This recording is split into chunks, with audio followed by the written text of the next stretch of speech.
Mira, hay lugares que todos conocemos. Lugares donde hemos estado 1000 veces sin pensar 2 veces. Un Burger King. Una cadena de comida rápida. Luces brillantes. Olor a hamburguesas. Niños jugando. Nada especial. Nada fuera de lo común. Pero a veces cosas horribles pasan en los lugares más ordinarios. ¿Y cuándo pasan? Cuando la violencia irrumpe en un espacio que se supone seguro. El terror es aún peor. Porque si no estás seguro ahí, ¿dónde estás seguro? Esta es la historia de 3 incidentes reales. 3 historias de terror que ocurrieron en restaurantes Burger King.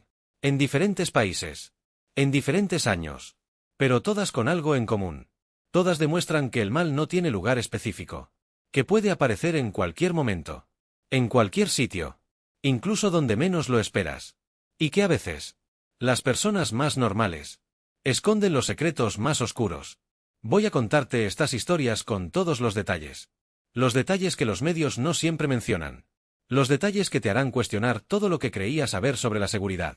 Sobre la confianza. Estos 3 casos. Sobre la naturaleza Estas 3 humana. Historias de horror Porque en Burger estas King no son leyendas urbanas. son diferentes en No muchas son historias maneras. inventadas para Diferentes asustar. tipos de Son crímenes. hechos reales. Diferentes Documentados. perpetradores. Investigados. Diferentes víctimas. Comprobados. Pero comparten y precisamente hilos por comunes. eso. Hilos Son que nos mucho más enseñan algo aterradores. importante sobre la Prepárate, naturaleza del mal. porque lo que estás a el punto primer de caso nos escuchar enseña que te la va a violencia perturbar, puede estallar te en va a hacer cualquier pensar lugar 2 veces que antes lugares de entrar a un seguros lugar pueden público. volverse peligrosos Te va a en un mostrar que instante. el horror, Que el jóvenes horror real, haciendo trabajos no viene de lo ordinarios sobrenatural. Viene de lo humano. De la crueldad. De la maldad. De la perversión. Que algunas personas llevan dentro. Esperando el momento adecuado para manifestarse. Y ese momento puede ser cualquiera. La primera historia ocurrió en 1982. En Speedway, Indiana. Un suburbio tranquilo de Indianápolis. El tipo de lugar donde todos se conocen. Donde las puertas se dejan abiertas. Donde confías en tus vecinos. Donde mandas a tus hijos a trabajar sin preocupación. Porque nada malo pasa ahí. O eso creían. Speedway en los años 80 era el sueño americano. Casas con jardines cuidados. Calles limpias. Escuelas decentes. Una comunidad pequeña donde todos cuidaban de todos. El tipo de lugar donde un adolescente podía trabajar el turno nocturno de un restaurante. Y los padres dormían tranquilos. Porque era seguro. Siempre había sido seguro. El Burger King de Speedway estaba ubicado en la avenida principal. Un edificio típico de la franquicia. Techo rojo. Paredes amarillas. Ventanas grandes.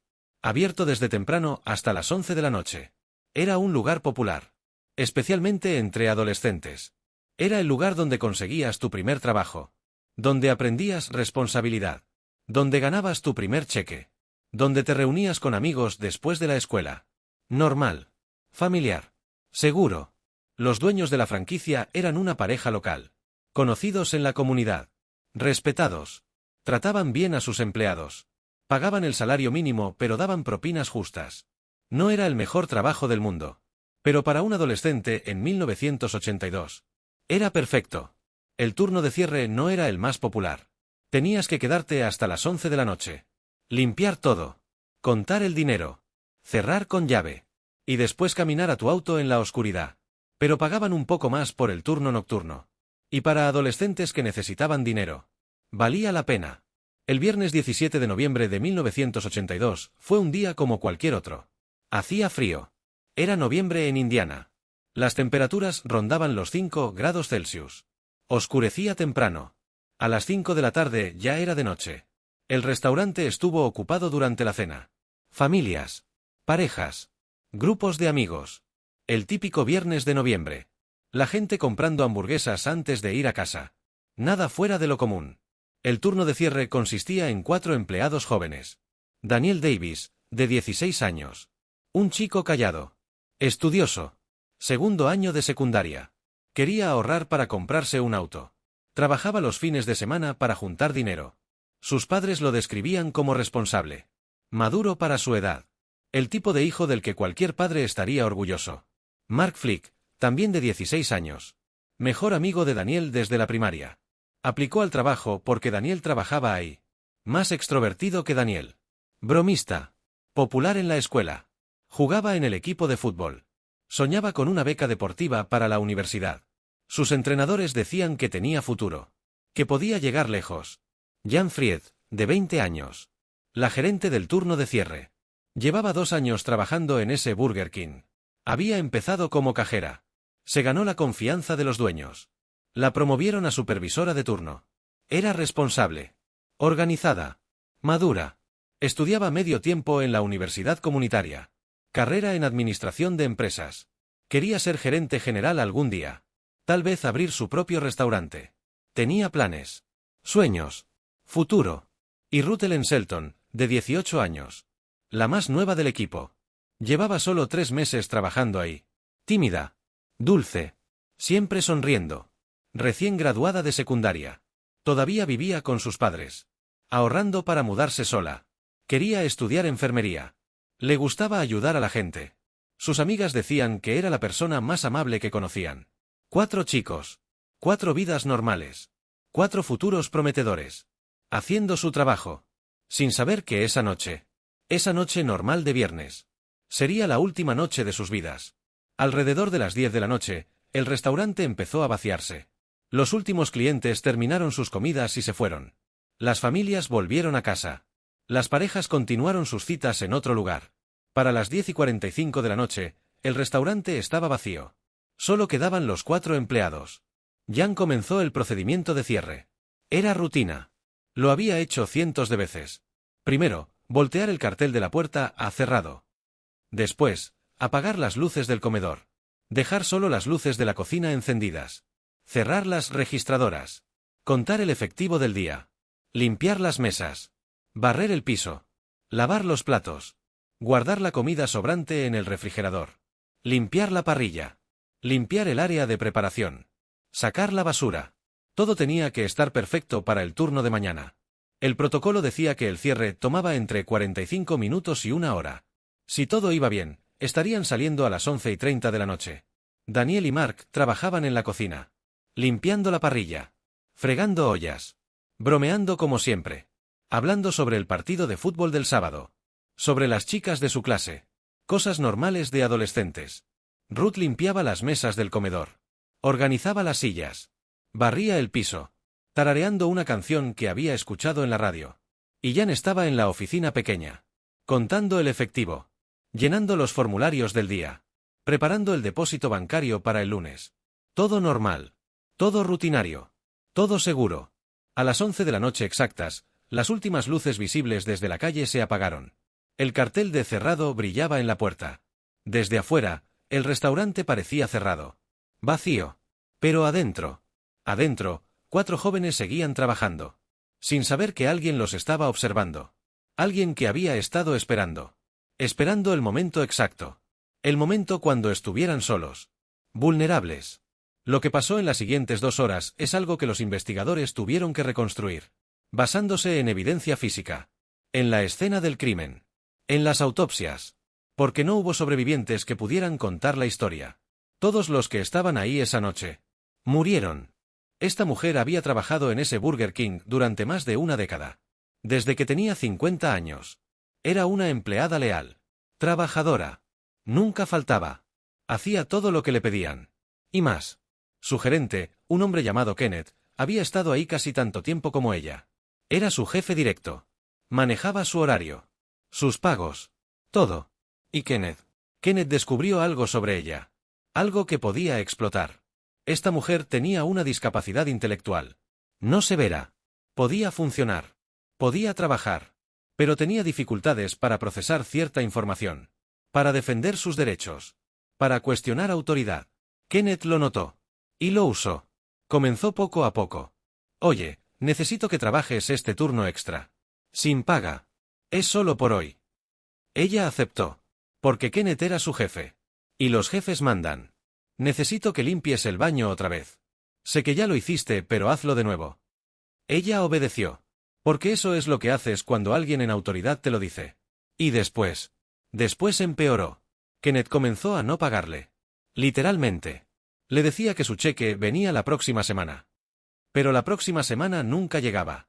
Y cuando ella preguntaba, Kenneth se enojaba. ¿Estás cuestionándome? ¿Quieres perder tu trabajo? Ella se callaba. Porque necesitaba ese trabajo. Era lo único que tenía. Con el tiempo, Kenneth dejó de pagarle completamente. Por años. Años. Esta mujer trabajaba a turnos completos. 8, 10, 12 horas al día. Sin recibir un solo centavo. Trabajaba como esclava. Y Kenneth la convenció de que era normal. De que ella no merecía más. De que debería estar agradecida de tener trabajo. Pero no terminó ahí. Kenneth también la obligaba a trabajar en condiciones inhumanas. Sin descansos. Sin comida. Si se quejaba de hambre, le gritaba. Si intentaba tomar agua, la regañaba. La humillaba frente a otros empleados. La trataba como si fuera menos que humana. Ella lo aguantó. Durante años. Porque no sabía que podía hacer algo diferente. Porque Kenneth la había manipulado psicológicamente. La había hecho creer que esto era normal. Que ella no tenía derechos. Que nadie la creería si decía algo. Eventualmente, la familia de esta mujer notó que algo estaba mal. Notaron que trabajaba constantemente, pero nunca tenía dinero. Que venía a casa exhausta. Golpeada emocionalmente. Empezaron a hacer preguntas. Y lentamente. Muy lentamente. La verdad salió a la luz. Kenneth había estado explotándola durante más de 5 años. Sin pagarle un centavo. Robándole aproximadamente $200,000 en salarios. La familia contactó a abogados. Y después a las autoridades. El Departamento de Trabajo investigó.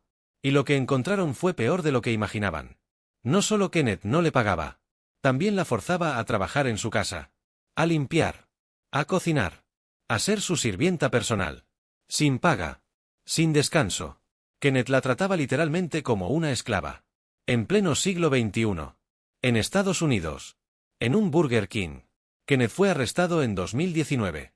Los cargos incluían robo de salarios, explotación laboral, abuso. El caso fue a juicio. Y en 2021, un jurado lo encontró culpable. Fue sentenciado a más de 10 años en prisión federal. Y ordenado a pagar restitución completa. Pero el dinero nunca pudo regresar el tiempo perdido. Los años de humillación. El trauma. El abuso.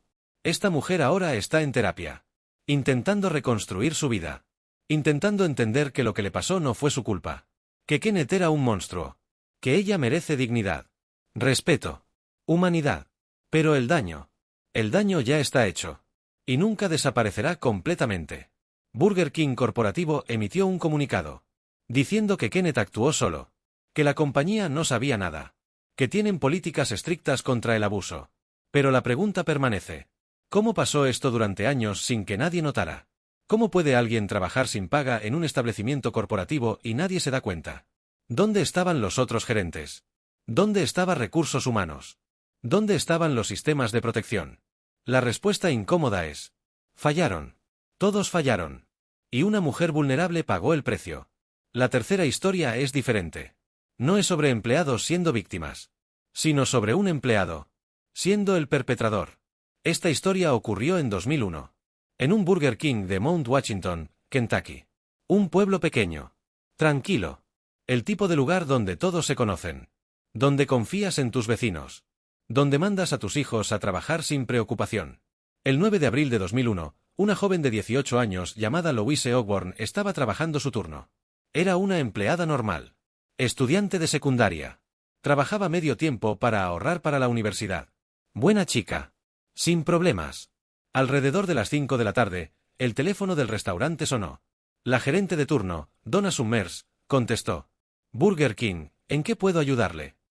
La voz al otro lado era de un hombre. Se identificó como oficial de policía. Habla el oficial Scott. Estamos investigando un robo. Creemos que una de sus empleadas robó dinero del bolso de una cliente. Donna se puso nerviosa inmediatamente. ¿En serio? ¿Quién? Una joven. Cabello rubio. Trabajando ahora. Donna miró alrededor. Louise era la única empleada joven con cabello rubio en ese turno. Tenemos a Louise Ogborn. Esa es. Necesito que la detenga para interrogarla. ¿No debería venir usted a hacerlo? Estoy ocupado con otra investigación. Pero si no coopera, ella podría ser arrestada. Y usted podría ser cómplice por obstrucción. Donna entró en pánico. No quería problemas con la policía. ¿Qué necesita que haga? Llévela a una oficina privada. Necesito que la registre para buscar el dinero robado. ¿Que yo la registre? Sí. Es protocolo estándar en estos casos. Donna dudó. Pero el hombre sonaba autoritario. Convincente. Y amenazaba con consecuencias legales si no cooperaba. Así que obedeció. Llamó a Louise. Ven conmigo a la oficina. Hice algo mal. Solo ven. En la oficina, Donna le explicó a Louise que la policía la acusaba de robo. Louise estaba en shock. Yo no robé nada.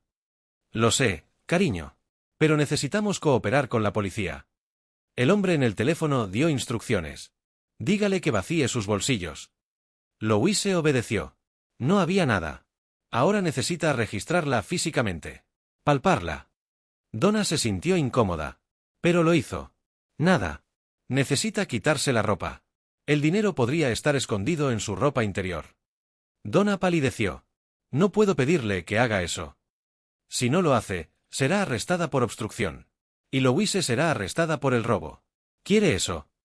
Donna, bajo una presión inmensa, le pidió a Louise que se quitara la ropa. Louise, llorando, obedeció. Porque la policía lo ordenaba. Porque tenía miedo. Porque confiaba en que los adultos sabían qué hacer. Y así comenzó. Así comenzó una pesadilla de 3 horas y media. Lo que pasó después es difícil de describir sin sentir náuseas. El hombre en el teléfono dio instrucciones cada vez más perturbadoras. Ordenó que Louise permaneciera desnuda. Después ordenó a Donna que la cubriera solo con un delantal. Para humillarla y que confiese. Donna eventualmente tuvo que volver al restaurante. Estaban ocupados y necesitaba supervisar. El hombre en el teléfono le dijo. Necesito que alguien vigile a la sospechosa. Hay un hombre disponible. Donna llamó a su prometido, Walter Nix, que estaba visitándola en el trabajo. ¿Puedes vigilar a esta chica mientras atiendo el restaurante? Walter aceptó. Y tomó el teléfono con el supuesto policía. Y ahí las cosas se volvieron aún peores. Pero la evidencia cuenta su propia historia. Una historia de terror. De violencia. De crueldad inimaginable. Alguien entró al restaurante después de las 11 de la noche. Los investigadores nunca determinaron exactamente cómo. Hay 2 teorías principales. La primera, el atacante entró por la puerta principal antes de que cerraran. Se escondió en el baño. Esperó. Y cuando todos estaban ocupados con el cierre, salió.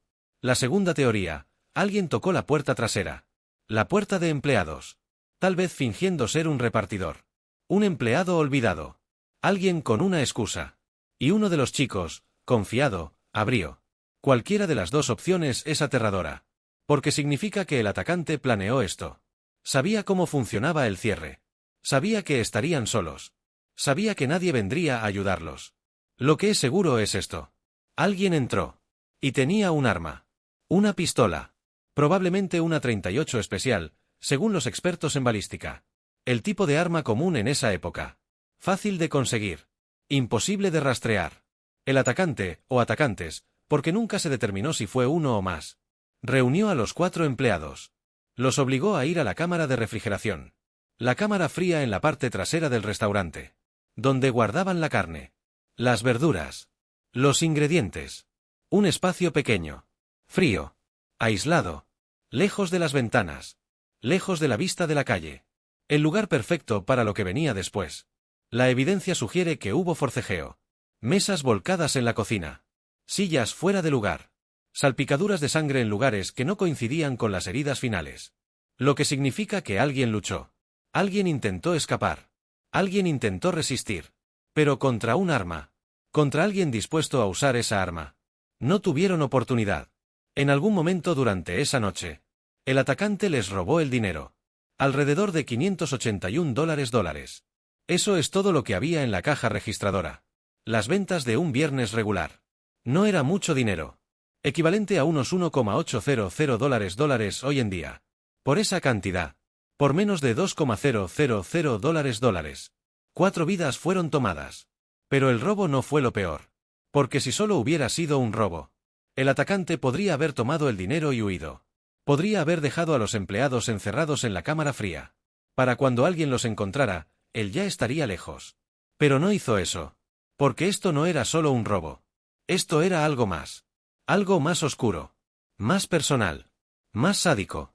El atacante obligó a los 4 jóvenes a entrar en su auto. ¿O autos? No está claro. Los sacó del restaurante por la puerta trasera, dejando rastros de sangre que los investigadores encontrarían después. Sangre que sugería que al menos uno de ellos ya estaba herido. Sangrando. arrastrándose o siendo arrastrado. Los llevó a algún lugar. Un lugar donde nadie pudiera escuchar los gritos. Los condujo durante aproximadamente 20 minutos. A una zona boscosa, rural, despoblada, cerca del condado de Johnson.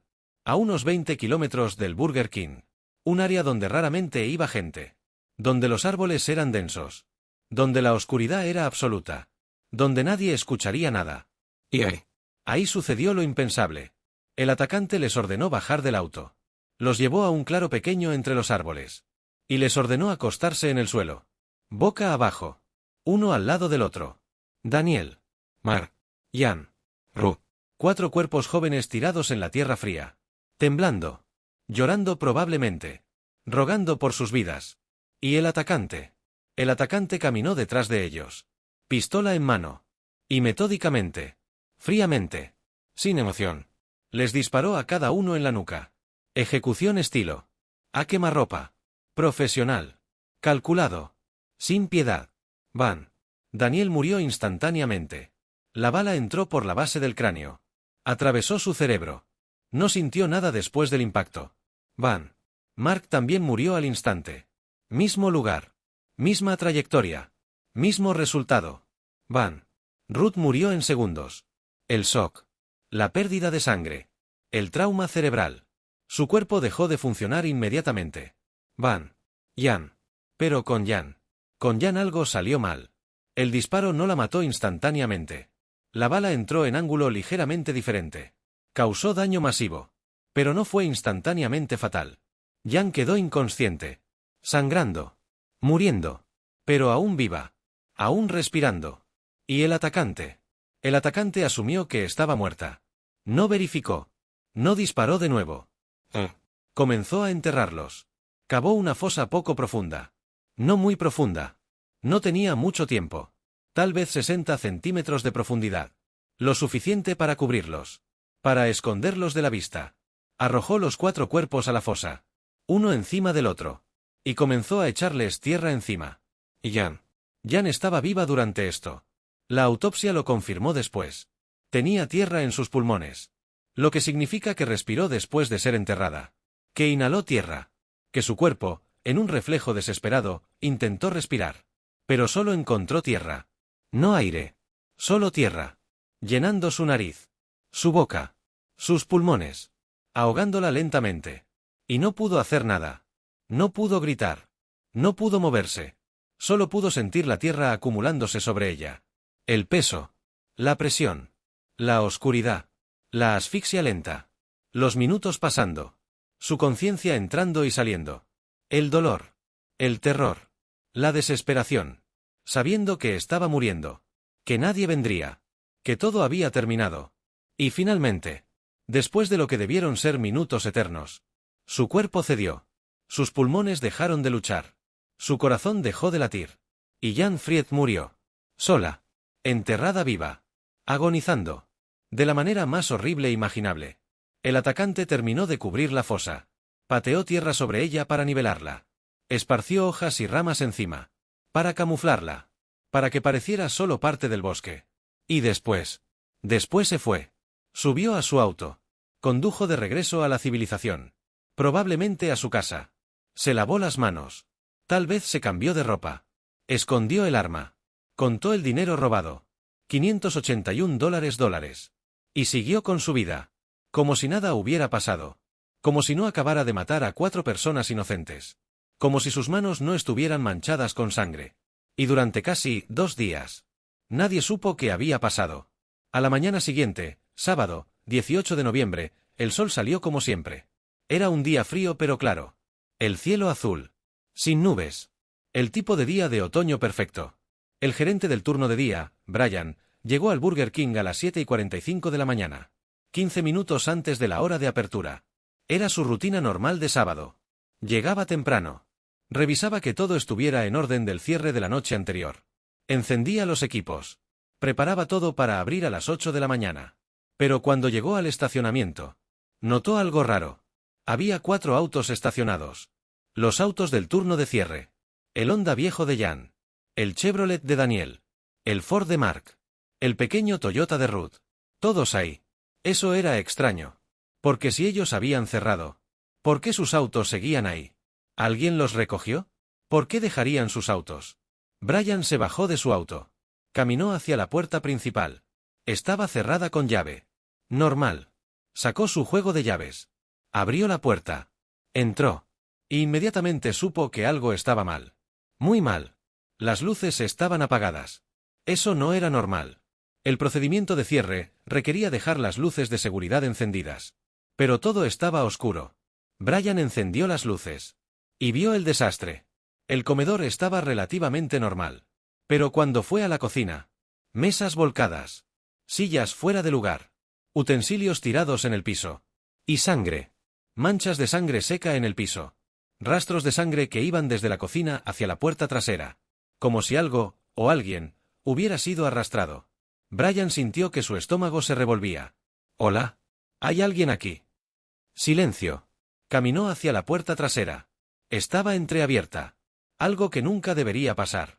Esa puerta siempre debía estar cerrada con llave. Siempre. La empujó para abrirla completamente. Y vio más sangre. En el umbral. En el marco de la puerta. Un rastro que salía hacia el estacionamiento trasero. Y después desaparecía. Brian salió corriendo del restaurante. Se dobló. Vomitó en el estacionamiento. Temblando. Sacó el teléfono de monedas más cercano. Marcó 911. Emergencias. ¿Cuál es su emergencia? Soy Brian Foster, gerente del Burger King en Speedway. Algo terrible pasó aquí. Hay sangre por todos lados. Los empleados del turno nocturno no están. Sus autos están aquí, pero ellos no. Por favor, envíen a alguien. Ya. Cálmese, señor. ¿Está usted en peligro ahora? No lo sé. No creo. Pero algo malo pasó anoche. Muy malo. Unidades en camino. No toque nada. Espere afuera. Brian esperó en el estacionamiento, fumando un cigarrillo con manos temblorosas, mirando esos 4 autos, sabiendo que algo horrible les había pasado a sus empleados. A esos 4 chicos. La policía llegó en menos de 5 minutos. 3 patrullas. Sirenas aullando. Los oficiales entraron al restaurante. Vieron lo mismo que Brian. La escena de lucha. La sangre. Los rastros que llevaban a la puerta trasera. Y supieron inmediatamente que estaban ante algo serio. Llamaron a detectives. A la unidad de crímenes mayores. A técnicos forenses. En 1 hora, el Burger King estaba acordonado. Cinta amarilla por todas partes. Decenas de oficiales trabajando la escena. Vecinos curiosos observando desde la calle. Preguntándose qué había pasado. Los detectives comenzaron a procesar la escena. Fotografiando todo. Recolectando evidencia. Muestras de sangre. Huellas dactilares. Cualquier cosa que pudiera ayudar. Revisaron las registradoras. Faltaba dinero. No estaban seguros de cuánto exactamente. Tendrían que revisar los registros. Pero claramente había sido un robo. Parte 3. Los detectives entrevistaron a Brian extensivamente. ¿Quién trabajó anoche? ¿A qué hora cerraban normalmente? ¿Cuánto dinero había típicamente en la caja? ¿Había habido problemas antes? ¿Amenazas? ¿Clientes problemáticos? Brian cooperó completamente. Les dio los nombres de los 4 empleados del turno de cierre. Daniel Davis. Mark Flick. Jan Fried. Ruth Ellen Shelton. Los detectives contactaron a sus familias. Las llamadas fueron brutales. Señora Davis. Habla el detective Morris del departamento de policía de Speedway. Su hijo Daniel trabajaba anoche en el Burger King. Sí, ¿por qué? Está bien. Estamos investigando un incidente. Daniel no está en el restaurante, pero su auto sí. ¿Llegó a casa anoche? Silencio. Después una voz quebrada. No. Esperé que llegara. Asumí que se quedó con Mark. A veces se quedan en casa del otro. Pero, ¿qué pasó? ¿Dónde está mi hijo? No lo sabemos todavía, señora. Pero necesito que venga a la estación. Ahora. Las mismas llamadas se hicieron a las otras 3 familias. Y cada una respondió de manera similar. No. Sus hijos no llegaron a casa. Asumieron que estaban con amigos. Que tal vez se quedaron en otra casa. No se preocuparon demasiado. Porque eran chicos responsables. Siempre avisaban. Siempre llamaban. Pero esta vez no llamaron. ¿Y ahora? Ahora la policía estaba preguntando por ellos. Las 4 familias llegaron a la estación de policía. Destrozadas. Aterrorizadas. exigiendo respuestas que nadie tenía. Los detectives les explicaron lo que sabían. Que había evidencia de lucha en el restaurante. Que faltaba dinero. Que había sangre. Que los 4 empleados habían desaparecido. Pero que sus autos seguían ahí. Lo que significaba que alguien se los llevó. A la fuerza. Las madres lloraron. Los padres exigieron búsquedas inmediatas. Los hermanos entraron en shock. ¿Y los detectives? Los detectives sabían lo que esto significaba. Sabían que las primeras 48 horas son críticas. Que si no encontraban a estos chicos pronto, probablemente nunca los encontrarían con vida. Se organizó una búsqueda masiva. Voluntarios de toda la comunidad se ofrecieron. Cientos de personas. Vecinos. Compañeros de clase. Maestros. Entrenadores. Todos querían ayudar. Todos querían encontrar a estos chicos. Se dividieron en equipos. Cada equipo asignado a un área diferente. Buscando en campos. Bosques. Edificios abandonados. Cualquier lugar donde alguien pudiera esconder 4 cuerpos. Porque todos sabían, aunque nadie lo dijera en voz alta, que probablemente estaban buscando cuerpos. No sobrevivientes.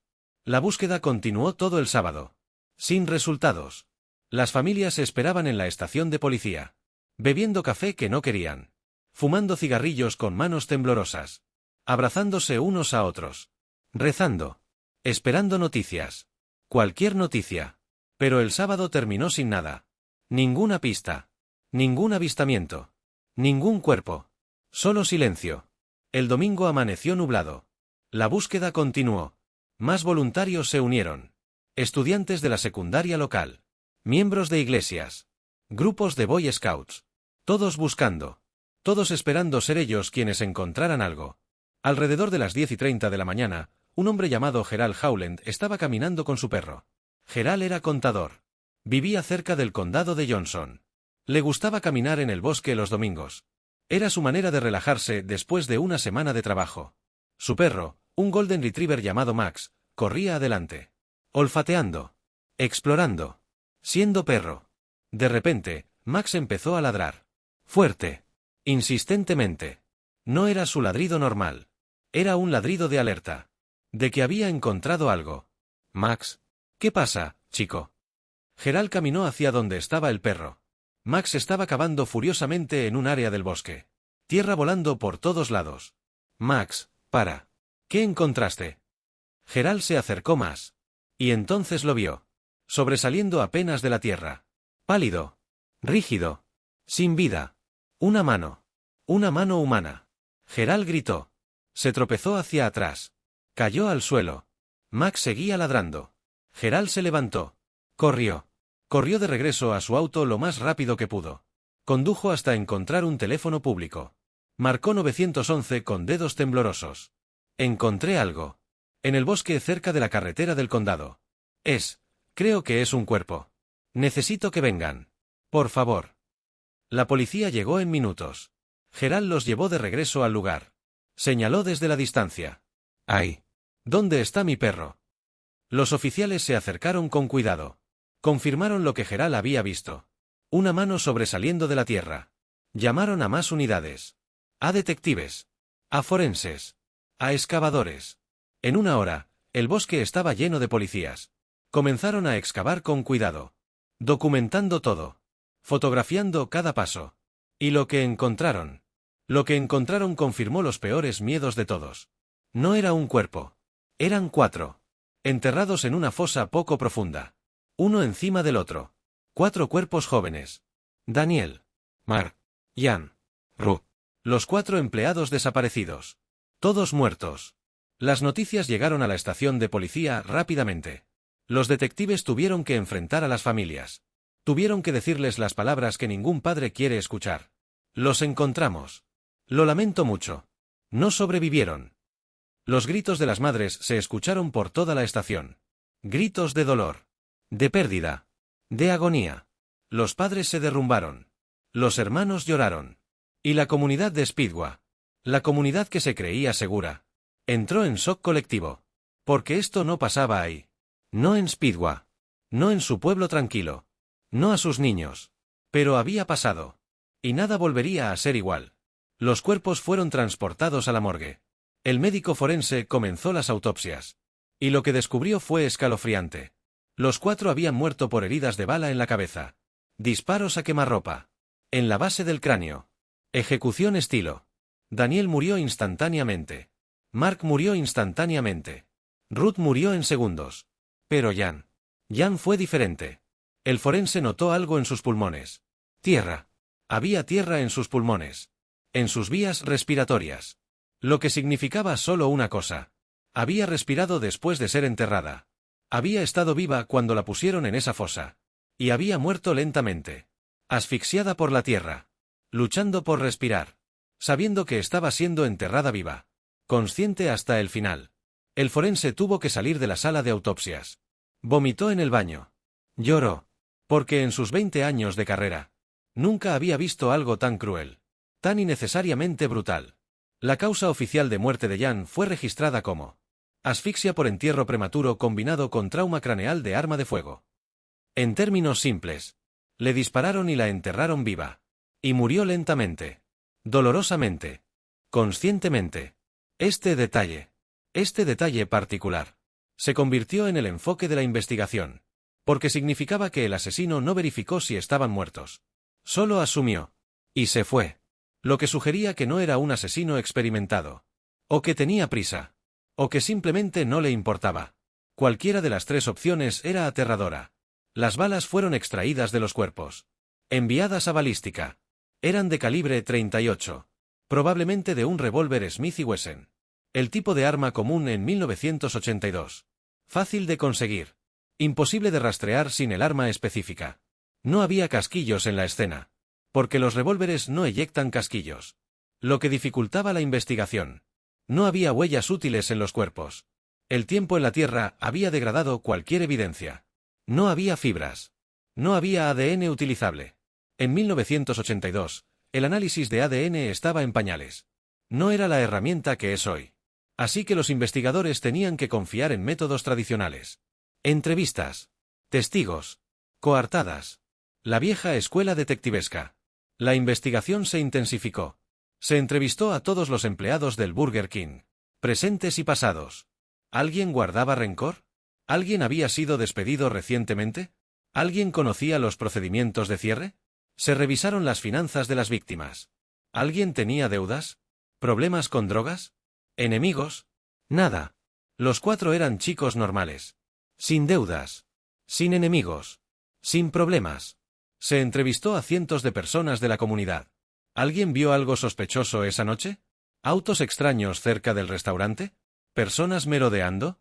Algunos testigos reportaron haber visto un auto azul o verde oscuro. Posiblemente un Chevrolet. Estacionado cerca del Burger King alrededor de las 11 de la noche. Pero nadie anotó la placa. Nadie vio quién conducía.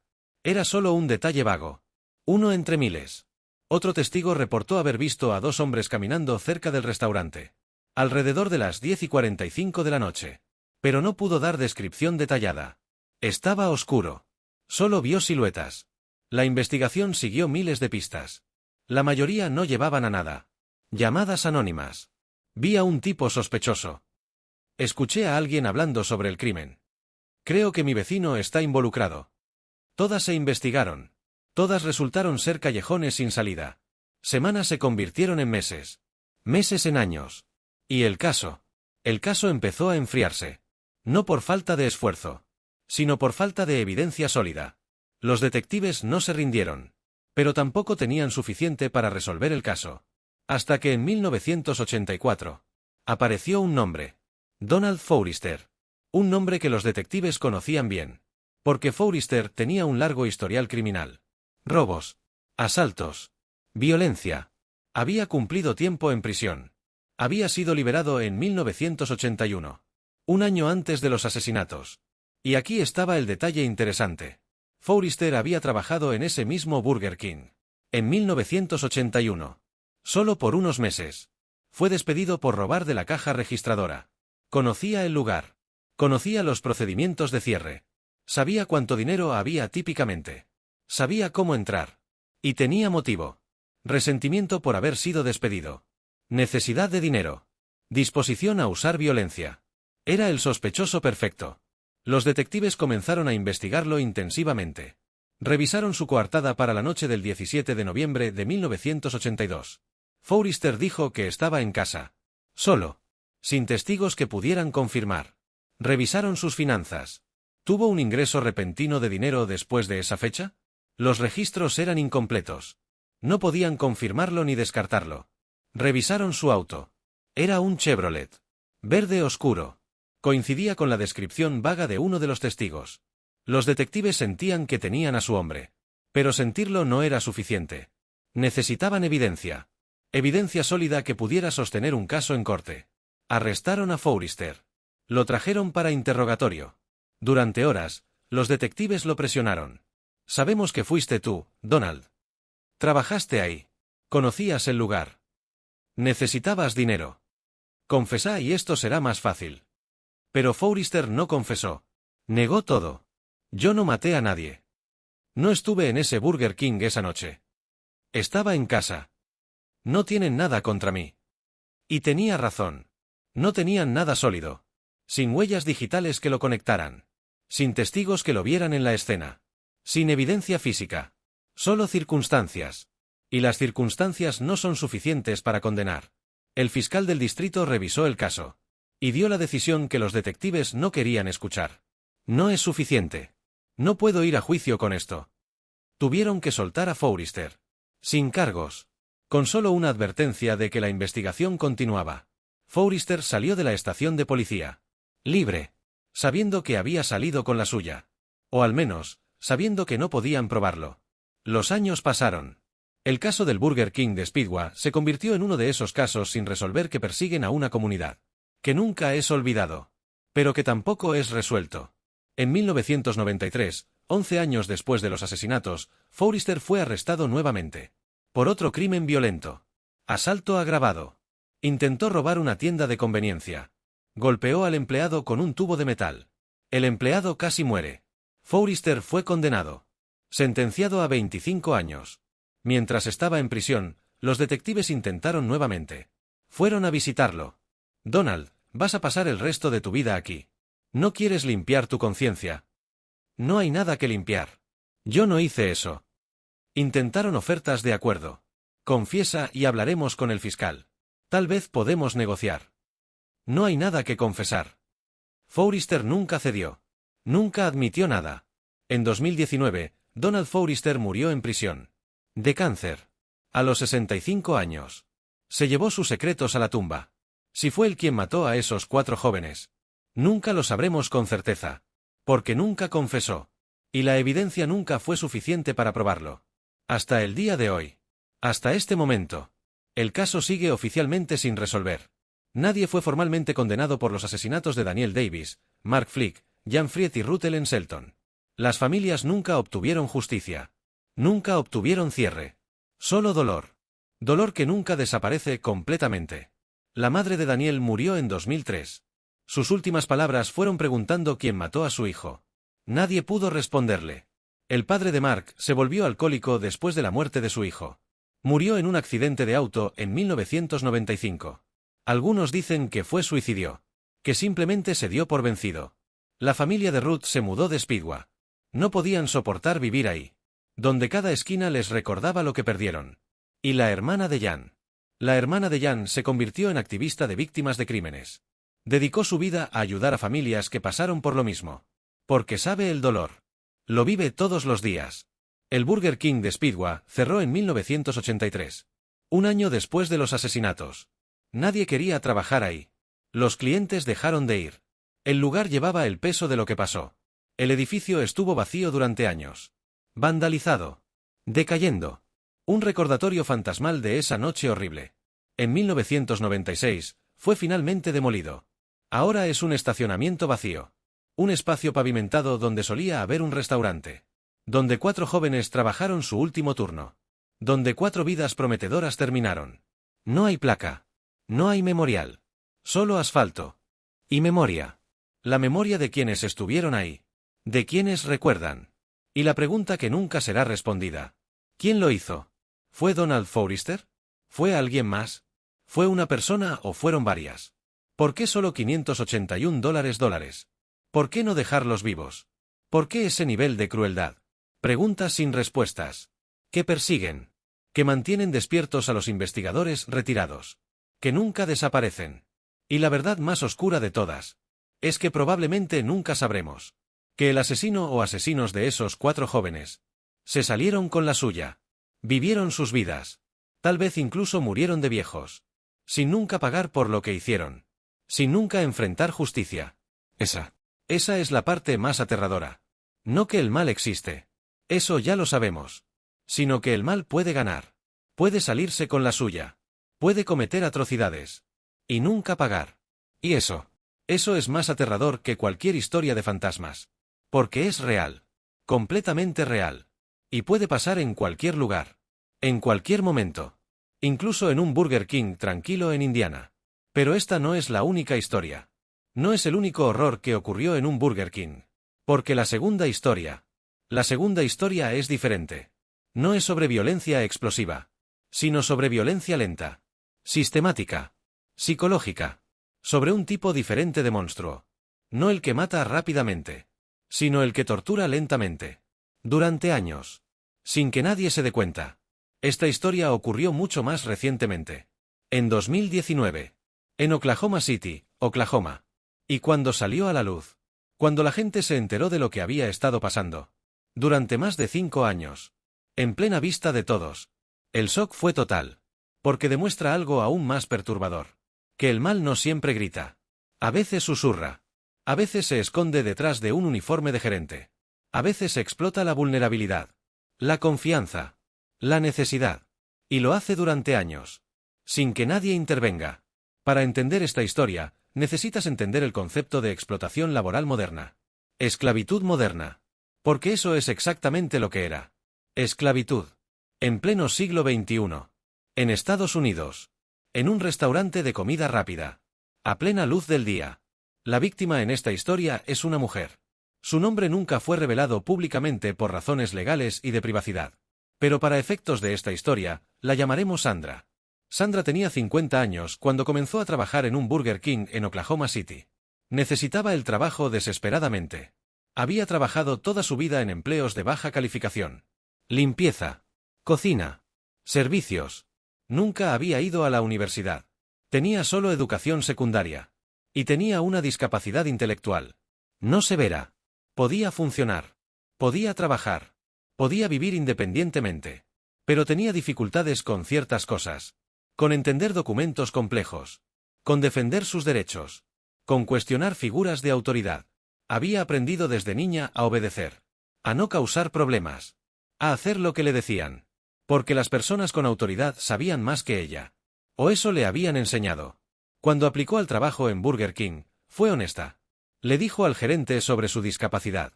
El gerente, un hombre llamado Kenneth, le aseguró que no era problema. Todos merecen una oportunidad. Te daremos una oportunidad. Sandra estaba agradecida. Tan agradecida. Porque encontrar trabajo no era fácil para ella. Muchos lugares la rechazaban cuando mencionaba su discapacidad. Pero Kenneth la aceptó. Le dio una oportunidad. O eso creía ella. Lo que Sandra no sabía. Lo que no podía saber. Era que Kenneth no la estaba contratando por bondad. La estaba seleccionando. Como un depredador selecciona a su presa. Porque vio en ella algo que podía explotar. Vulnerabilidad. Necesidad. Disposición a obedecer. Y durante los siguientes 5 años, Kenneth haría de la vida de Sandra un infierno viviente. Al principio, todo parecía normal. Sandra trabajaba a turnos regulares. 8 horas al día. 5 días a la semana. Salario mínimo de Oklahoma. $7.25 la hora en ese entonces. No era mucho. Pero era algo. Era suficiente para pagar su renta. Para comprar comida. Para sobrevivir. Sandra era buena trabajadora. Llegaba temprano. Nunca faltaba. Hacía todo lo que le pedían.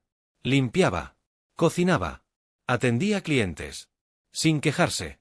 Kenneth lo notó. Y comenzó a probar límites. Sandra, necesito que te quedes 1 hora extra hoy. Sin paga adicional. Solo por hoy. Sandra dudó. Sin paga. Es solo por hoy. Estamos cortos de personal. ¿Puedes ayudarme? Sandra, queriendo ser útil, aceptó. Está bien. Solo por hoy. Pero solo por hoy se convirtió en todas las semanas. Kenneth empezó a pedirle regularmente que trabajara horas extra. Sin pagarle. Es parte del trabajo. Todos lo hacemos. Sandra no sabía que eso era ilegal. Que las horas extra debían pagarse. Que Kenneth estaba violando la ley. Solo sabía que su jefe le pedía que lo hiciera. Y ella obedecía. Después Kenneth empezó con otras tácticas. Sandra, tu cheque va a llegar la próxima semana. Hubo un problema con la nómina. Sandra esperó. La próxima semana llegó. No hubo cheque. Ah, se retrasó otra semana. Disculpa. Otra semana. No hubo cheque. Sandra, ven a mi oficina. Kenneth la llamó. Sandra entró, nerviosa. ¿Dónde está mi cheque? Sobre eso, tienes un problema. ¿Qué problema? Debemos dinero de impuestos. De tus pagos anteriores. Necesitamos retener tu cheque hasta que se resuelva. Pero necesito ese dinero. Tengo que pagar renta. Lo siento. Son las reglas. No puedo hacer nada. Sandra no sabía que esto era mentira. Que Kenneth simplemente se estaba quedando con su dinero. Que no había ningún problema de impuestos. Pero ella confiaba en él. Era su jefe. Los jefes no mienten. ¿O sí? Las semanas se convirtieron en meses. Sandra seguía trabajando. Sin recibir un solo centavo. Vivía de ahorros que se agotaban rápidamente. Cuando le preguntaba a Kenneth por su pago, él se enojaba. ¿Estás cuestionándome? ¿No confías en mí? Sí, pero... Entonces deja de preguntar. Te pagaré cuando pueda. Si sigues molestando, tendré que dejarte ir. Sandra tenía miedo de perder su trabajo. Porque sin trabajo, ¿cómo sobreviviría? Así que se calló. Y siguió trabajando. Sin paga. ¿Y Kenneth? Kenneth vio que podía salirse con la suya. Que Sandra no se defendería. Que podía explotarla completamente. Y eso es exactamente lo que hizo. Con el tiempo, las demandas de Kenneth se volvieron más extremas. Ya no solo quería que Sandra trabajara sin paga en el restaurante. Ahora quería que trabajara en su casa. Sandra, necesito que vengas a mi casa después de tu turno. ¿Para qué? Necesito ayuda con limpieza. Mi esposa está enferma. Pero ya trabajé 10 horas hoy. Solo será 1 hora. Te pagaré después. Sandra, agotada, aceptó. Fue a la casa de Kenneth. Limpió durante 3 horas. No recibió paga. Y Kenneth le pidió que volviera al día siguiente. Y al siguiente. Y al siguiente. Pronto, Sandra estaba trabajando 14, 16 horas al día. Parte en el restaurante. Parte en la casa de Kenneth. Limpiando. Cocinando. Siendo su sirvienta personal. Sin recibir un centavo. Kenneth le gritaba si no trabajaba lo suficientemente rápido. La insultaba frente a otros empleados. Eres inútil. Deberías estar agradecida de que te doy trabajo. Nadie más te contrataría. Eres demasiado tonta para cualquier otro lugar. Las palabras dolían más que cualquier golpe físico. Porque Sandra empezó a creerlas. A creer que era inútil. Que no merecía más. Que debía estar agradecida. Incluso sin paga. Incluso siendo tratada como esclava. Kenneth también la aislaba. No hables con los otros empleados sobre tu paga. Es privado. Si alguien pregunta, diles que todo está bien. Si le cuentas a alguien, te meterás en problemas. Y te despediré. Sandra obedecía. No hablaba con nadie. No pedía ayuda. Porque tenía miedo. Miedo de perder su trabajo. Miedo de quedar sin hogar. Miedo de enfrentar a Kenneth. ¿Y Kenneth? Kenneth sabía exactamente qué botones presionar. Sabía cómo manipularla psicológicamente. Cómo mantenerla bajo control. Durante 5 años. 5 años completos. Sandra trabajó como esclava. Sin paga. Sin descanso. Sin dignidad. Y nadie notó. O si notaron. No hicieron nada. Eventualmente, la familia de Sandra empezó a preocuparse. La veían cada vez más delgada. Más cansada. Más quebrada. Su hermana, María, empezó a hacer preguntas. Sandra, ¿estás bien? Sí, estoy bien. Te ves muy cansada. ¿Estás trabajando mucho? Sí, pero está bien. ¿Te están pagando? Sandra dudó. Demasiado tiempo. Sandra, ¿te están pagando? Y ahí la verdad empezó a salir. Lentamente. Con lágrimas. Con vergüenza. Sandra le contó a su hermana lo que había estado pasando. Que no había recibido paga en meses. Que trabajaba 16 horas al día. Que Kenneth la trataba como esclava. Que tenía miedo de decir algo. María estaba horrorizada. Sandra, Eso es ilegal. Eso es abuso. Pero Kenneth dice. No me importa lo que Kenneth dice. Eso está mal. María contactó a un abogado. Un abogado especializado en derechos laborales. El abogado escuchó la historia. Y supo inmediatamente que esto era un caso serio. Muy serio. Contactó al Departamento de Trabajo de Estados Unidos. Presentó una queja formal. Los investigadores comenzaron a investigar. Entrevistaron a Sandra extensivamente. Revisaron registros. Descubrieron que Kenneth no había reportado ningún pago a Sandra en más de 3 años. $0. En 3 años. Mientras ella trabajaba 14 a 16 horas al día. Calcularon que Kenneth le debía aproximadamente $200,000 en salarios no pagados. $200,000. Dinero que él simplemente se quedó. Mientras Sandra vivía en pobreza. Mientras trabajaba hasta el agotamiento. Mientras era tratada como menos que humana. Los investigadores también entrevistaron a otros empleados. Y descubrieron que Sandra no era la única víctima. Había otros. No al mismo nivel. Pero Kenneth tenía un patrón de no pagar horas extra. De explotar trabajadores vulnerables. De abusar de su autoridad. Kenneth fue arrestado en agosto de 2019. Los cargos incluían robo de salarios, trabajo forzado, explotación de persona con discapacidad, abuso de autoridad, múltiples violaciones laborales. El caso fue a juicio federal. Porque el trabajo forzado es un crimen federal. El juicio duró semanas. La fiscalía presentó evidencia devastadora. Registros que mostraban que Sandra trabajó miles de horas sin paga. Testimonios de otros empleados que confirmaban el abuso. Expertos que explicaban cómo Kenneth manipuló psicológicamente a Sandra. La defensa de Kenneth intentó argumentar que Sandra podía irse en cualquier momento. Que nadie la obligaba físicamente a quedarse. Pero la fiscalía demostró que la coerción psicológica es tan real como la física. Que Kenneth usó tácticas de manipulación. Amenazas de despido. Abuso verbal. Aislamiento social. Para mantener a Sandra bajo control. El jurado deliberó durante 2 días. Y en octubre de 2021. Encontraron a Kenneth culpable. De todos los cargos. El juez lo sentenció a 10 años en prisión federal. Y ordenó que pagara restitución completa a Sandra. $200,000. Más daños y perjuicios. Total, $450,000. Cuando se leyó la sentencia, Kenneth no mostró emoción. No se disculpó. No mostró remordimiento. Solo dijo. Ella podía irse en cualquier momento. Incluso al final. Incluso condenado. No entendía la gravedad de lo que había hecho. O simplemente no le importaba. Sandra, ahora libre de Kenneth, comenzó el largo proceso de recuperación. No solo física, sino mental, emocional, psicológica. Porque el abuso que sufrió durante 5 años dejó cicatrices profundas. Comenzó terapia. Sesiones múltiples por semana. Trabajando con especialistas en trauma. En PTSD. En abuso laboral. Al principio, no podía ni hablar de lo que pasó sin desmoronarse. Las lágrimas venían inmediatamente. La vergüenza la consumía. ¿Por qué no me fui? ¿Por qué lo permití? Su terapeuta le explicaba una y otra vez. No fue tu culpa. Kenneth te manipuló. Abusó de tu confianza. Tú no permitiste nada. Él te explotó. Pero esas palabras tardaron mucho en penetrar. Porque Sandra había pasado 5 años siendo convencida de que era su culpa. Que era tonta. Inútil. Afortunada de tener trabajo. Deshacer ese daño psicológico. Llevaría años. Tal vez nunca desaparecería completamente. Sandra también tuvo que enfrentar la realidad financiera. Aunque Kenneth fue ordenado a pagar restitución. No tenía dinero. Había gastado todo. En su casa. En su familia. En lujos. Mientras Sandra vivía en pobreza. Así que aunque la corte ordenó el pago, Sandra sabía que probablemente nunca vería ese dinero.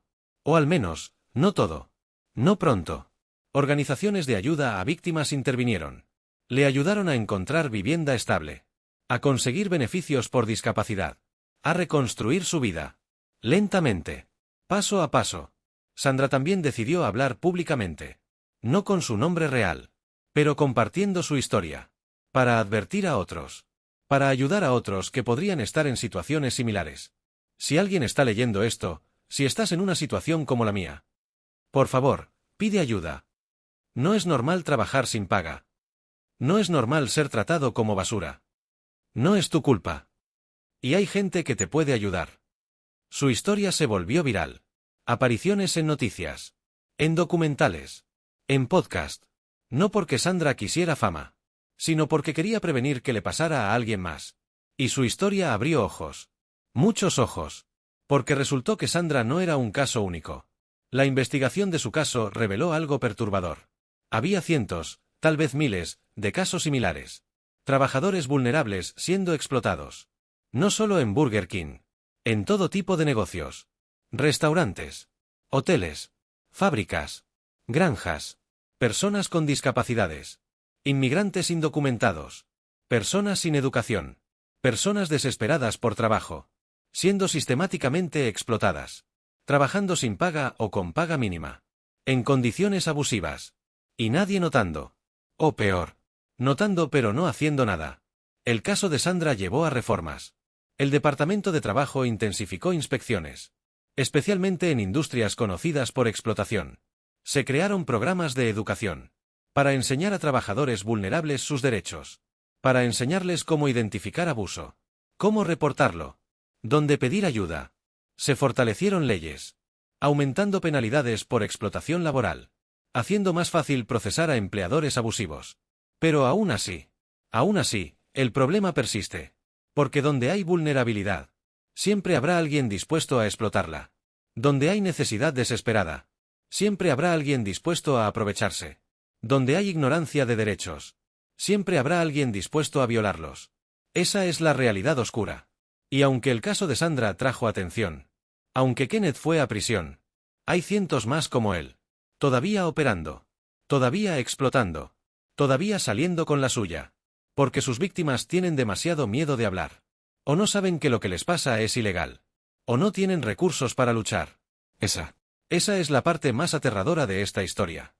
No que pasó, sino que sigue pasando. Ahora mismo. En este momento. En algún lugar. Alguien está siendo explotado. Trabajando sin paga. Siendo abusado por alguien en autoridad. Y nadie está haciendo nada. Porque nadie sabe.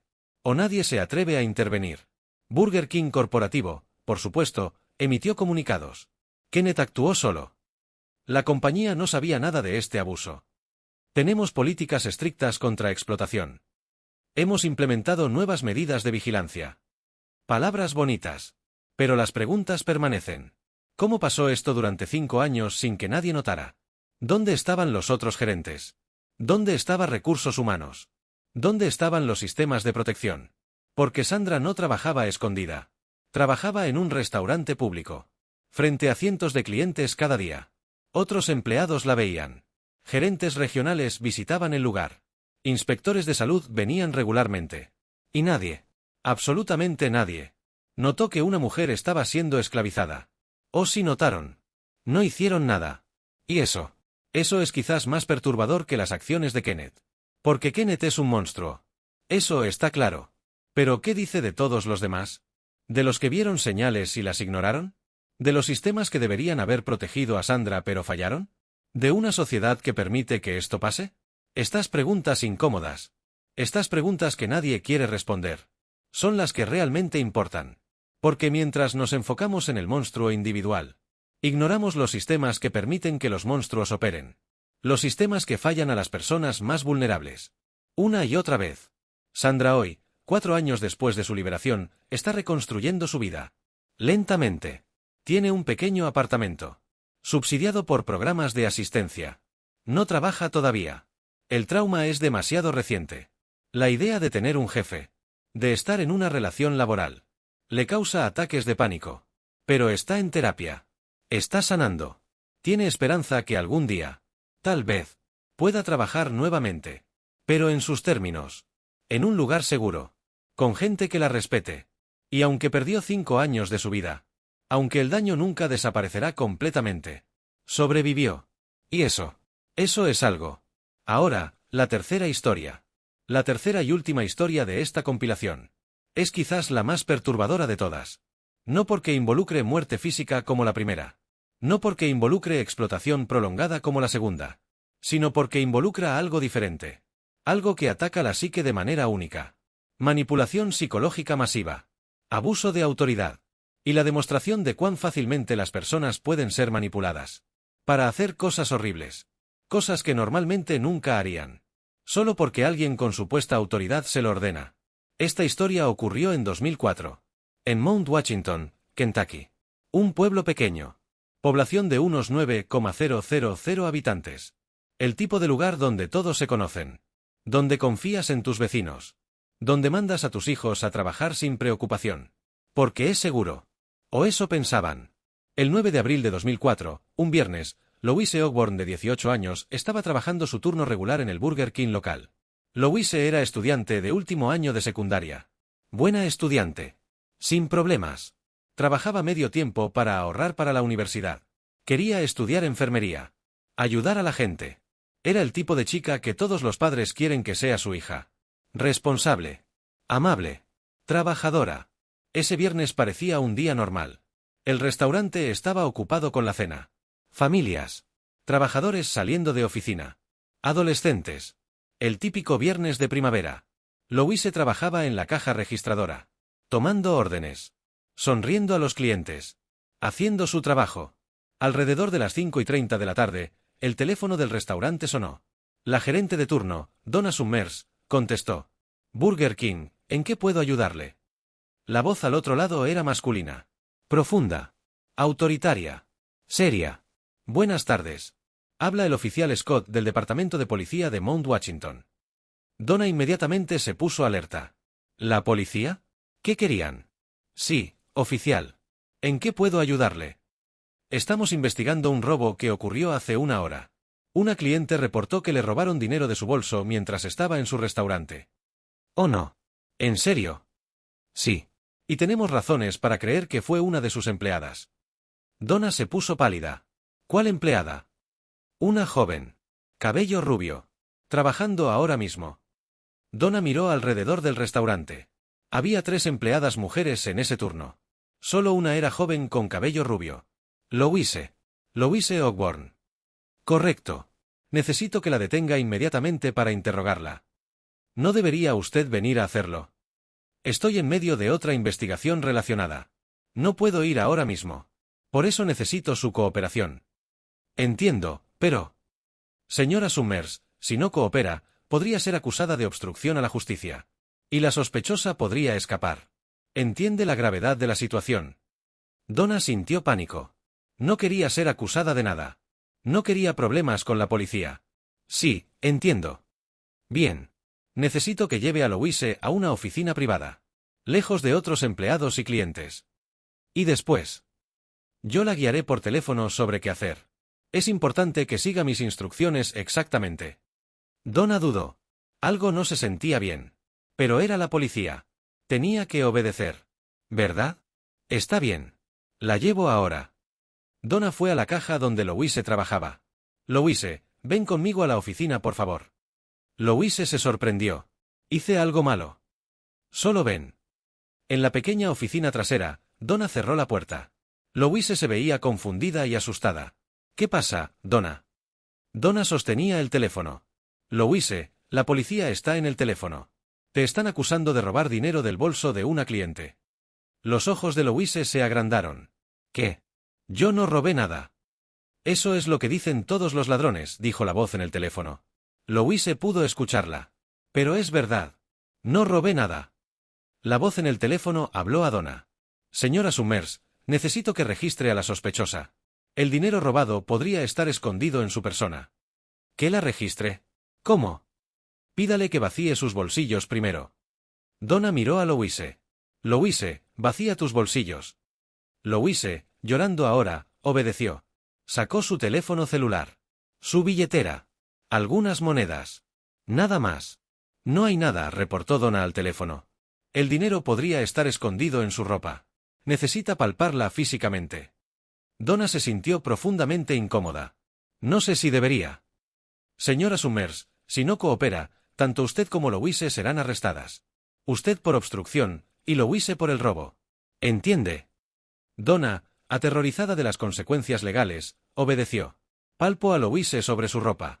Nada. No hay nada. El dinero debe estar escondido debajo de su ropa. Necesita pedirle que se quite su ropa exterior. Y ahí fue donde esto cruzó una línea. Una línea que nunca debería haberse cruzado. Pero Donna, bajo presión extrema, asustada, manipulada, lo hizo. Le pidió a Louise que se quitara su camisa del uniforme.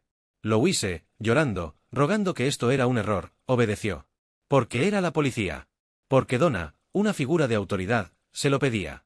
Porque tenía miedo. ¿Y lo que pasó después? Lo que pasó en las siguientes 3 horas y media. Es algo que todavía persigue a Louise. Que la destruyó psicológicamente. Que cambió su vida para siempre. Porque esto no fue un caso aislado. Esto era parte de un patrón. Un patrón de llamadas telefónicas similares. A docenas de restaurantes. En docenas de estados. Durante años. Todas orquestadas por un hombre. Un hombre que encontró una manera de satisfacer sus perversiones. Sin nunca estar físicamente presente. Sin nunca tocar a sus víctimas. Solo con su voz. Y la disposición de la gente a obedecer autoridad. Incluso cuando esa autoridad les pide hacer cosas horribles. Y eso es quizás lo más aterrador. No que un depredador existe. Sino que tuvo tanto éxito. Durante tanto tiempo. Porque la gente simplemente obedeció. Lo que pasó en esa oficina durante las siguientes horas es difícil de escribir. Porque es perturbador. Profundamente perturbador. Pero necesita ser contado. Porque demuestra algo importante sobre la naturaleza humana. Sobre la obediencia.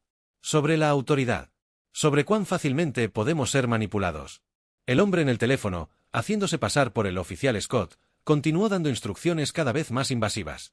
Necesita quitarse toda su ropa. El dinero está escondido en su ropa interior. Donna, ahora completamente atrapada en esta situación, le pidió a Louise que se desnudara completamente. Louise, llorando histéricamente, rogando, suplicando que esto era un error. Obedeció. Porque tenía 18 años. Porque figuras de autoridad le decían que lo hiciera.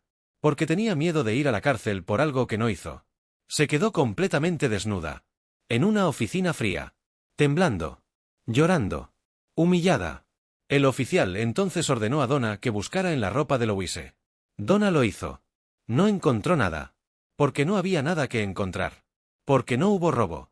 Porque esto nunca fue sobre un robo. Necesita permanecer desnuda, ordenó el oficial. Es parte del protocolo de interrogatorio. Para evitar que destruya evidencia. Donna, completamente perdida en esta pesadilla, obedeció.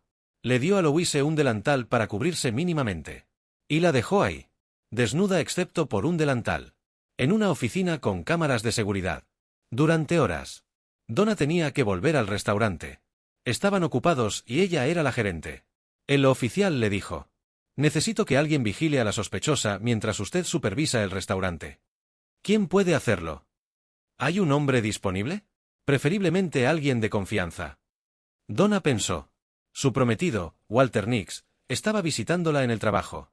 Mi prometido está aquí. Perfecto. O tráigalo. Donna llamó a Walter. Le explicó la situación. Que la policía necesitaba que vigilara a una sospechosa de robo. Walter, de 43 años, no cuestionó. Entró a la oficina. Vio a Louise, una niña de 18 años, básicamente desnuda. Y tomó el teléfono con el oficial. ¿Y a ti? Aquí es donde las cosas se volvieron aún más oscuras. Porque el hombre en el teléfono empezó a darle órdenes a Walter. Órdenes que Walter obedeció. Durante las siguientes 2 horas, el oficial Scott en el teléfono le ordenó a Walter que hiciera cosas cada vez más perturbadoras a Louise. Primero, le ordenó que la inspeccionara físicamente. Para asegurar que no tiene evidencia escondida. Walter, obedeciendo la supuesta autoridad policial, lo hizo. Después le ordenó que le tomara fotos. Para evidencia. Walter lo hizo. Después le ordenó que la hiciera hacer ejercicios. Saltar. Para ver si algo cae. Walter lo hizo. Y después las órdenes se volvieron sexuales. Explícitamente sexuales. Actos que no voy a detallar completamente aquí. Porque son demasiado perturbadores. Pero involucra. Abuso sexual. Múltiples actos de abuso sexual. Ordenados por el hombre en el teléfono. Ejecutados por Walter. Con Louise llorando, rogando que pararan, suplicando por ayuda. Pero nadie la ayudó. Durante horas. El hombre en el teléfono la humillaba verbalmente. Esto es lo que les pasa a los ladrones. Deberías haber pensado en las consecuencias. Nadie te va a creer. ¿Y Walter? Walter obedecía cada orden. Sin cuestionar. Sin detenerse. Sin pensar que tal vez, solo tal vez, esto no era legítimo. Que ningún oficial de policía real ordenaría estas cosas. Que esto era abuso. Puro abuso. En algún momento durante esta pesadilla, Walter se cansó. Le dijo al oficial que necesitaba un descanso. El oficial le dijo que llamara a alguien más para relevarle. Walter llamó a un amigo. Pero cuando el amigo llegó y vio la situación, vio a una niña desnuda, llorando, siendo abusada. Inmediatamente supo que algo estaba mal. ¿Qué demonios está pasando aquí? La policía está investigando. Eso no es la policía, idiota. Eso es abuso. El amigo, finalmente, hizo lo que nadie más había hecho. Llamó a la policía real. La policía de verdad llegó en minutos. Entraron al restaurante. Fueron a la oficina. Y encontraron a Louise. Traumatizada. En shock. Apenas capaz de hablar. Un oficial le dio su chaqueta para cubrirse. Otro arrestó a Walter inmediatamente. Donna fue interrogada. Finalmente entendió que había sido manipulada. Que no había habido ningún robo. Que el oficial Scott no era real.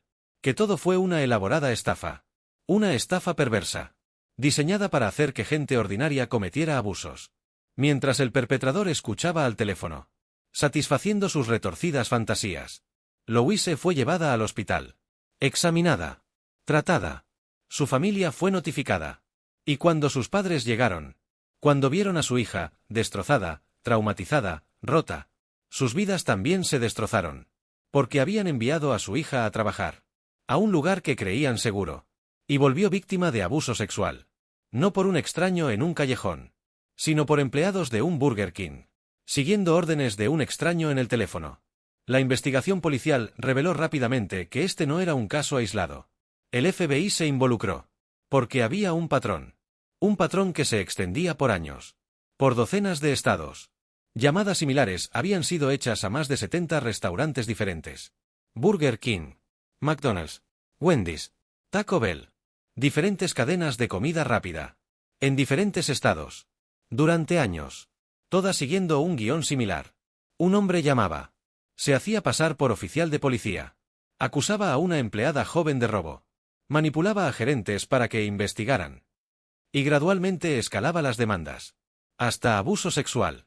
En al menos una docena de casos, había tenido éxito. Gerentes habían seguido las instrucciones. Habían obligado a empleadas jóvenes a desnudarse. A ser registradas. En algunos casos, a ser abusadas.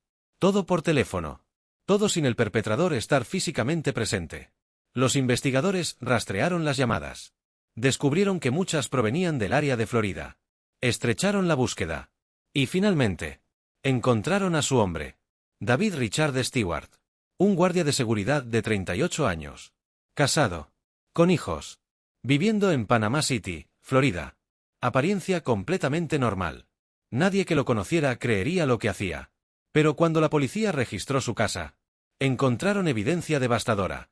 Grabaciones de llamadas telefónicas. Docenas de ellas. Grabaciones de él haciéndose pasar por oficial.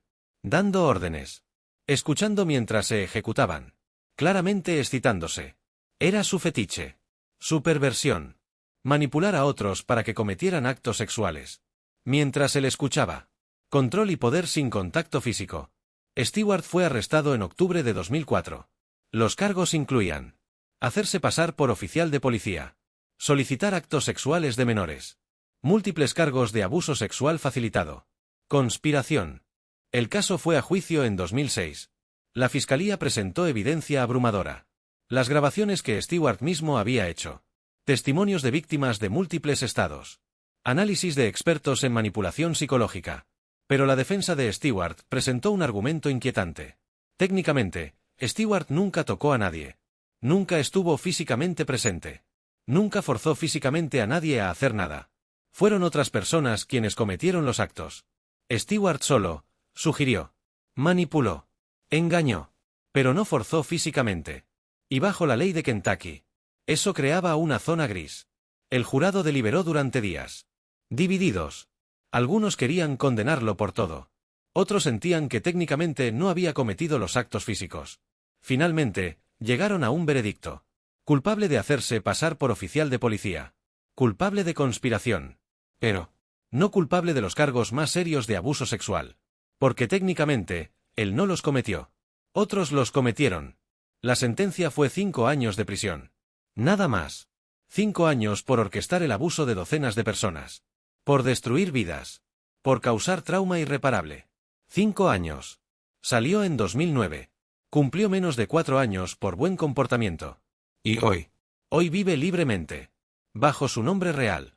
Sin mayores restricciones. Porque técnicamente, no fue condenado como agresor sexual. Solo como impostor.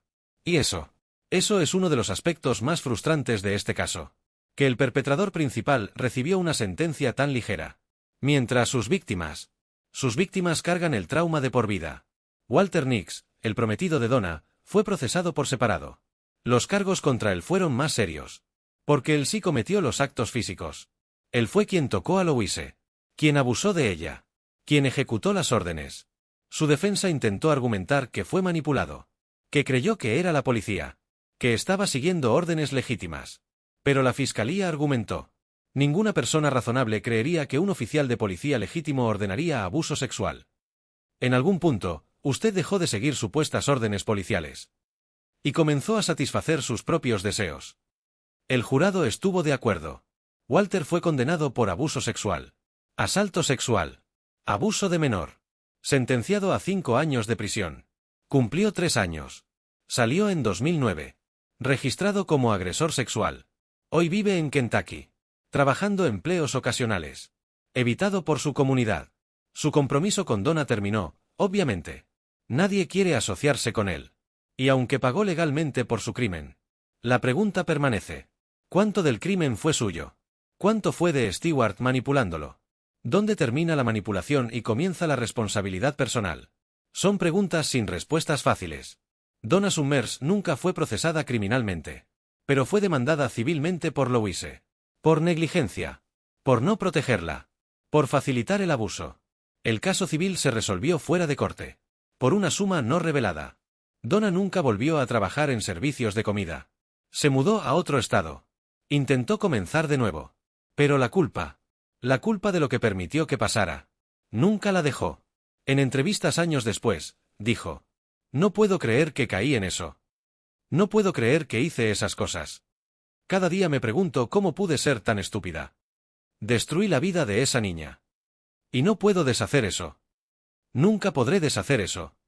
Burger King Corporativo también fue demandado. Por Louise. Por su familia. Los cargos incluían: falta de entrenamiento adecuado para gerentes. Falta de protocolos para verificar llamadas policiales. Negligencia corporativa. El caso fue a juicio. Y en 2007, un jurado otorgó a Louise más de $6 millones en daños. Burger King apeló. Eventualmente se resolvió por una suma menor. Aproximadamente $1.1 millones. Burger King también implementó nuevas políticas. Entrenamiento sobre cómo verificar autoridad policial. Protocolos claros. Nunca seguir órdenes por teléfono sin verificar. Números directos a estaciones policiales locales. Pero el daño ya estaba hecho. ¿Y las políticas? Las políticas solo importan si se siguen. Y en situaciones de alta presión. Cuando alguien con voz autoritaria está dando órdenes. ¿Cuántas personas realmente se detendrían a verificar? ¿Cuántas personas cuestionarían? Ese es el experimento de Milgram en la vida real. El famoso experimento psicológico de los años 60. Donde se demostró que la mayoría de la gente administraría choques eléctricos potencialmente letales. Solo porque una figura de autoridad se lo ordenaba. Este caso demostró lo mismo. Que la obediencia a la autoridad puede hacernos hacer cosas horribles. Cosas que normalmente nunca haríamos. Porque cuando alguien con autoridad percibida da órdenes, nuestra tendencia natural es obedecer. Incluso cuando esas órdenes son claramente inmorales. Incluso cuando sabemos que están mal. La presión de la autoridad es más fuerte de lo que queremos admitir. Louise Ogborn, la víctima principal de este caso, intentó reconstruir su vida. El dinero del acuerdo ayudó. Pudo pagar terapia. Años de terapia. PTSD. Ansiedad. Depresión. Intentos de suicidio múltiples en los años siguientes. Porque lo que le pasó, lo que le hicieron, destrozó su sentido de seguridad, de confianza, de dignidad. No pudo terminar la secundaria normalmente. El trauma era demasiado reciente. Los otros estudiantes la miraban. Susurraban. Algunos la culpaban. ¿Por qué no se resistió? ¿Por qué no escapó? Como si fuera tan simple. Como si una niña de 18 años, en una oficina con figuras de autoridad, pudiera simplemente irse. Eventualmente Louise se graduó con educación en casa. Intentó ir a la universidad. No pudo. Los espacios cerrados la aterrorizaban. Las figuras de autoridad la aterrorizaban. Todo la aterrorizaba. Intentó trabajar. Cada trabajo duraba semanas antes de que el trauma la abrumara. Vivió con sus padres durante años. Dependiendo de ellos. Del acuerdo legal. De medicamentos para funcionar. En 2012, 8 años después del incidente, dio una entrevista. Una de las pocas que ha dado. El periodista le preguntó: ¿Cómo estás ahora? Louise respondió honestamente: No estoy bien. Nunca voy a estar bien. Lo que me pasaron, no se supera. Solo aprendes a vivir con ello. Cada día es una lucha. Cada día me despierto y tengo que decidir si vale la pena seguir viviendo. Y algunos días la respuesta es no. Pero sigo aquí. Por mis padres. Por mi familia. Porque se lo debo. Pero no porque quiera. Esas palabras honestas y devastadoras, capturan el verdadero costo de lo que pasó. No solo 3 horas de abuso, sino una vida entera de consecuencias. Una vida entera de dolor. Que nunca desaparecerá. Louise también habló sobre perdón. La gente me pregunta si he perdonado a Donna. A Walter. Y no sé cómo responder. Parte de mí entiende que fueron manipulados. Pero otra parte no puede perdonar. Porque al final, ellos tenían opciones. Podían haberse detenido. Podían haber colgado el teléfono. Podían haberme protegido. Y no lo hicieron. Y eso es lo que no puedo perdonar. Hoy, Louise tiene 38 años. Vive en una ubicación no revelada. Por su seguridad y privacidad. No trabaja. No puede. Vive con discapacidad por salud mental. Relacionada directamente con el trauma de 2004. No se ha casado. No tiene hijos. Las relaciones son demasiado difíciles. La confianza fue destruida hace mucho tiempo. Pero sigue viva. Y eso, considerando todo, es un testimonio de su fuerza. Una fuerza que nunca debería haber necesitado. Estos 3 casos, estas 3 historias de horror en Burger Kings, son diferentes en muchas maneras. Diferentes tipos de crímenes. Diferentes perpetradores. Diferentes víctimas. Pero comparten hilos comunes. Hilos que nos enseñan algo importante sobre la naturaleza del mal. El primer caso nos enseña que la violencia puede estallar en cualquier lugar. Que lugares seguros pueden volverse peligrosos en un instante. Que jóvenes haciendo trabajos ordinarios pueden